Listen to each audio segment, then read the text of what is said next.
El presidente de Brasil, Jair Bolsonaro, consagró su primer año de gobierno orgulloso de haber liberado a Brasil de la izquierda. En septiembre, cuando los incendios en la Amazonía causaban alarma mundial, el jefe de Estado escéptico del cambio climático le advirtió a Naciones Unidas que no tenía nada que hacer en Brasil.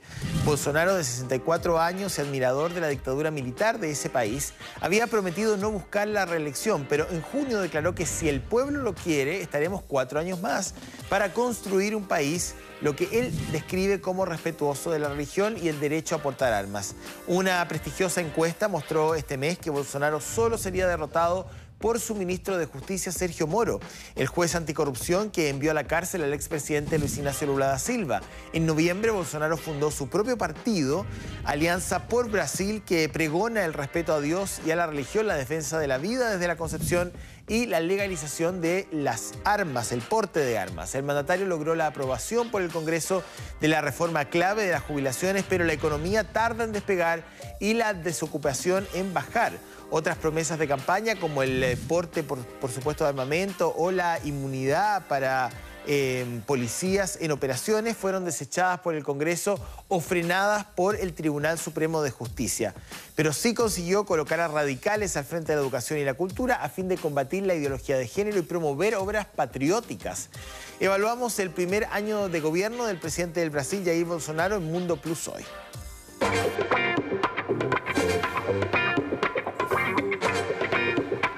Qué bueno ese periodista. Vamos a llamarlo. Me gusta.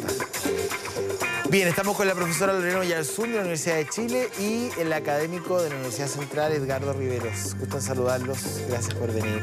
¿Qué tal? ¿Cómo ha sido el primer año de Bolsonaro en el gobierno? Yo creo que de forma general podríamos decir deficiente respecto a las expectativas de quienes votaron por él. Y esto principalmente se ve reflejado, yo creo, en las encuestas, que como sabemos ha bajado bastante. O sea, para tener un año de gobierno, uno de los peores, yo creo, cifras que tiene, estamos hablando de un 29%, y pensemos que él fue electo con el 55%. O sea, yo creo que en ese sentido tal vez las peores no ha cumplido, tal como señalaba el periodista en la nota. Algunas de las expectativas no las ha cumplido respecto, sobre todo, el desempleo. Estamos hablando que bordea 13 millones de personas, más o menos. El otro tema de la seguridad también es un elemento que no lo ha logrado combatir de la manera que se esperaba. ¿Por qué? Porque no han bajado realmente las cifras. O sea, Brasil es uno de los países más inseguros, donde la violencia y los asesinatos son casi con México, o sea, compiten. Estamos hablando de cifras de 2017, que son las que están como, eran de 65.000 más o menos asesinatos al año, que es muy fuerte. Entonces, si bien no ha sido tan sustantivo respecto a esa temática, yo creo, y sobre todo tal vez en uno de los cambios que sí podríamos decir, o alguna de las fortalezas que podría tener Bolsonaro, que costó muchísimo, tiene que ver con la reforma de pensiones. Sí. Y yo creo que ese es un elemento que fue clave y que va a ser interesante porque en varios países se está discutiendo respecto a eso. Bueno, coincido que la evaluación pública de los brasileños no ha sido buena respecto a Bolsonaro. El 29% de aprobación así lo refleja. Si se compara con sí mismo, como es el hecho cuántos votos obtuvo, qué porcentaje de votos obtuvo y qué es lo que está reflejando las encuestas. Pero además, si se compara con los últimos presidentes, también el guarismo le es bastante negativo, porque Fernando Enrique Cardoso, Lula da Silva y Dilma Rousseff estaban muy por sobre los guarismos que hoy día refleja después de un año Bolsonaro.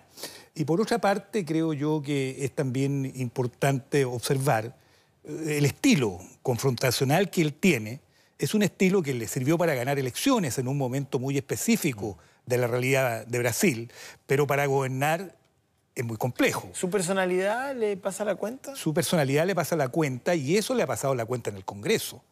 El de todas las iniciativas que ha enviado durante el año, la verdad es que ha tenido éxito básicamente en dos, y éxito relativo. Sí, ahora, perdón, pero pese a que efectivamente ha sido un año cuesta arriba, la izquierda tampoco capitaliza mucho. No, evidente, yo no sé qué es lo que irá a pasar con Lula da Silva ya en libertad, qué es lo que va a poder construir en Brasil. Esa es una incógnita que hay que observar. Venía de una derrota fuerte el partido, Duro. el PT, muy fuerte, muy dura. y por cierto que los procesos de recuperación en ese plano son lentos. Ahora, como digo, el tema de los resultados legislativos es efectivo. Él obtuvo un éxito en el tema previsional porque le va a permitir en una década un ahorro bastante grande de recursos, varios miles de millones de dólares son los que van a poder ahorrar. Pero, sin embargo, el objetivo que tenía el ministro de Economía era implementar un sistema de capitalización individual, y eso se lo rechazaron de plano. Lo mejor que se lo rechace, porque a nosotros nos ha ido muy bien con eso. Su opinión respecto de la izquierda brasileña, porque uno entendería que si el presidente tenía un año malo, la salida de Lula debería haber sido casi un carnaval, y si bien lo fue para la izquierda más leal, pero hoy día Lula tampoco es un... Bueno, él no puede presentarse por ficha limpia, pero podría eventualmente estar criando algún delfín y... O sea, yo creo que tal vez una de las principales críticas a gran parte de la izquierda que tiene que ver con cómo se van creando nuevos cuadros más jóvenes. Y creo que en Brasil, de hecho, hay un vacío importante, no se ha visto. Generacional, dices generacional. Y creo que no se ha visto. O sea, de hecho, en todo el tiempo que él estuvo preso, en esos 500 y tantos días, no vemos que hubo ningún líder de oposición que realmente le hiciera un contrabalance con Jair Bolsonaro. Y esto refleja justamente, yo creo, una falta de cohesión porque está dividido. Y creo que justamente el por qué gana Bolsonaro no tiene tanto que ver con su figura en sí mismo, más que nada porque se presentó como un antisistema y contra algunos de los males justamente que tenían que ver con corrupción. Ahora, dentro de la historia reciente de Brasil hay todavía falta de consenso respecto a algunos procesos políticos. Entonces, la pregunta es, ¿la presidenta Dilma Rousseff fue sacada casi por un golpe blando o en realidad crees tú que a la perspectiva del tiempo tenía, digamos, serios cimientos ese juicio político que se le hace por la malversación de las cuentas públicas? Lula da Silva, ¿fue perseguido políticamente? ¿Fue encarcelado en forma injusta? ¿No tuvo un debido proceso? ¿O efectivamente él participó en una red de corrupción? O sea, como que hay ciertas situaciones que todavía no decantan del todo. Yo creo que todavía no decantan. En el caso de Dilma Rousseff, yo creo que fue la más afectada. Creo que fue a la que se juzgó de manera más tajante y creo que fue un poco injusta su salida, justamente su destitución, porque tal vez estaba, creo, menos involucrada, incluso. En el caso del expresidente Lula, yo creo que, bueno, hay varios procesos que están en marcha, pero por supuesto acá hay un elemento que es importante. Más allá de... estamos hablando de como 8 casos que están todavía abiertos. Un elemento era que él no debería haber estado preso antes si es que habían otros mecanismos donde se pudiese, ¿no es cierto?, apelar. Entonces yo creo que ese fue un escenario importante porque estaba en un proceso de elecciones. Claro. Entonces fue una jugada de alguna manera para restarle, porque él en las encuestas no aparecía posteriormente porque no podía aparecer, estaba haciendo en una causa, pero el que tenía mayor posibilidad de ser electo. Pero claramente yo creo que hay que hacer también una autocrítica respecto a Brasil. Uno de los grandes problemas que tiene es la corrupción y América Latina en general. O sea. Ahora, estos temas también, uno el tratamiento judicial y otro el tratamiento político de los temas. Yo concuerdo con que la destitución de Dilma Rousseff fue una destitución que, si uno ve las causales, la verdad es que fue débil la causal para permitir la destitución, de tal manera que ello es un elemento clave. Y que después Dilma Rousseff no pudo capitalizar políticamente ese hecho de injusticia, y eso se reflejó también en lo electoral, y que tiene que ver con algo que aquí se estaba señalando, a mi juicio con justicia, la falta de renovación de los cuadros políticos. Y por otro lado, el tema de Lula da Silva. Bueno, yo la verdad es que miro siempre el tema desde el punto de vista también jurídico. Una persona siempre goza del derecho a la legítima defensa por una parte, y también el hecho de no ser condenado y sobre todo privado de libertad sin que haya un fallo previamente que así lo determine. La figura del juez que persigue a Lula y aterriza en el Ministerio de Justicia, yo creo para que muchos fue raro. Yo creo que a lo menos políticamente es poco O estético. sea, no se ve bien. No se ve bien que una persona que está jugando un rol en materia judicial, teniendo que allegar pruebas, teniendo que probar que la otra persona ha cometido determinado delito y después aparece justamente en el gabinete alternativo, a mi juicio eso es a lo menos estéticamente reprochable. Ahora, hecho, políticamente también a mi juicio. Y ha ¿no? capitalizado muchísimo porque se dice que es uno de los principales figuras políticas presidenciables que podría tener alguna oportunidad. O el mismo Bolsonaro ha dicho que a él le interesaría que llegara a la más alta magistratura. Sí, a la Corte Suprema. A la Corte Suprema. Bueno. Yo la verdad es que eso lo miro con un criterio bastante crítico. Sí, es una relación un poco extraña. Ahora, es bien extraño la radiografía de la sociedad brasileña. De eso se los digo con conocimiento de causa, porque bueno, yo he hecho muchos reportajes en Brasil. Conozco mucho un poco la dinámica política y social que tienen y uno puede ver como dos países en uno, pero no desde un punto de vista... Sí, hay una diferencia económica súper grande y muy estructural y una desigualdad brutal. Pero yendo a lo más cultural, uno ve un Brasil que es el del carnaval, sí, pero de un desenfreno, de una un cuestionamiento a todo lo establecido, a la transgresión, la provocación, que es parte un poco de la cultura brasileña. Y ves también ese repliegue principalmente ligado al mundo cristiano, al cual el presidente le habla reiteradamente, digamos, y le habla a ese Brasil más profundo, más ligado a la familia, más ligado a esa... creencia que llega y roza con el fanatismo a veces. O sea, no sé si a la familia un determinado tipo de familia, porque hay distintos tipos de familia. Entonces, yo creo que efectivamente se refleja una fractura y que tal vez eso también ha sido una de las principales debilidades que tiene Bolsonaro, porque por un lado es liberal en la parte económica y es súper antiliberal respecto a la política. Tú mencionabas en la nota... qué ha pasado con educación, con cultura, y gran parte de su discurso, justamente veíamos el nuevo partido político, Alianza por Brasil, que habla, invoca temáticas religiosas. Por eso que uno se pregunta, ¿dónde está Brasil hoy día? O sea, ¿dónde está la mayoría? ¿En Ipanema, semidesnudo, esperando que lleguen las 12 para sacarse la poca ropa que les queda puesta? ¿O al interior, digamos, de las iglesias o en las convenciones religiosas? Pero tú ves que en Río también la primera autoridad de Río es una persona que su impronta ha sido la religiosa. Y eso es bien notable, es bien increíble que todo ello esté presente. Eso se ha reflejado incluso... Es un contraste fuerte, es un contraste muy fuerte, es un contraste muy fuerte y eso... en clave política ha sido trabajado por algunos, entre otros por Bolsonaro, porque gran parte de su contingente electoral lo logró con ese discurso, haciendo, como digo, conexión con ese pensamiento, ¿no?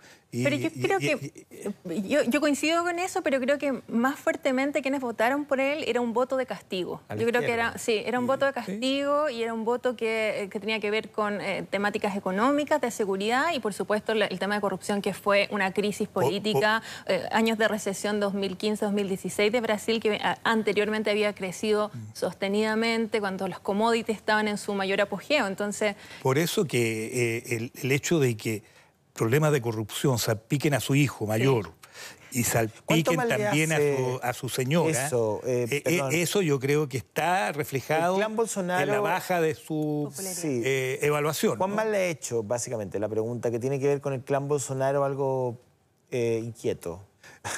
Por cierto, porque una parte de su discurso fue la nueva política y hay que erradicar las malas prácticas, pero cuando en el núcleo más cercano del poder aparecen sus familiares, un hijo que es diputado, otro que aparece vinculado a determinados negocios, se salpica también a su esposa. Indudablemente que pierde uno de los factores que le permitieron a él enfrentar uno de los tres elementos, porque eran tres los elementos: corrupción, tema de seguridad ciudadana y el tema económico.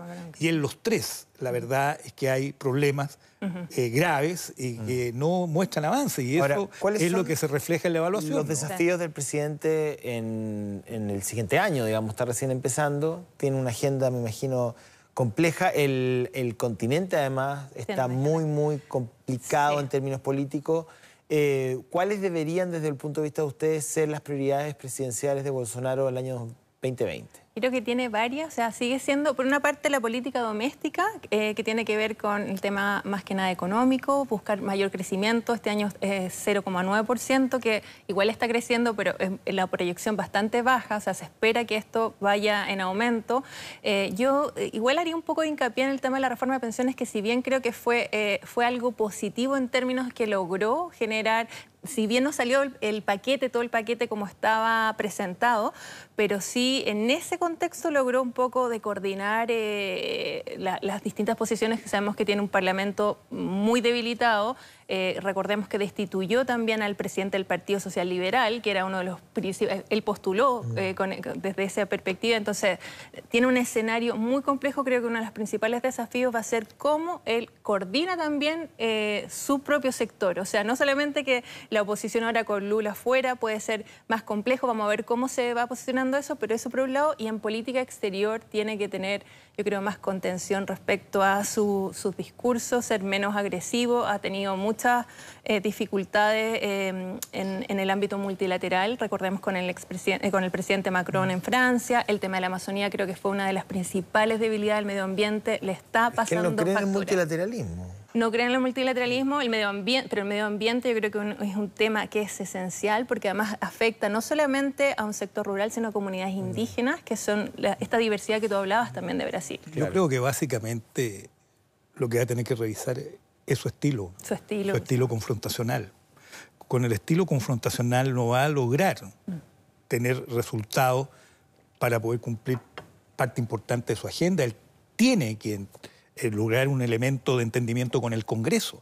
Si no lo logra, va a estar siempre... Sí, porque todavía habla como del demonio de la izquierda. Y con un lenguaje muy ideológico, centrado en una perspectiva siempre, como digo, confrontacional. Y eso también lo proyecta hacia el ámbito externo.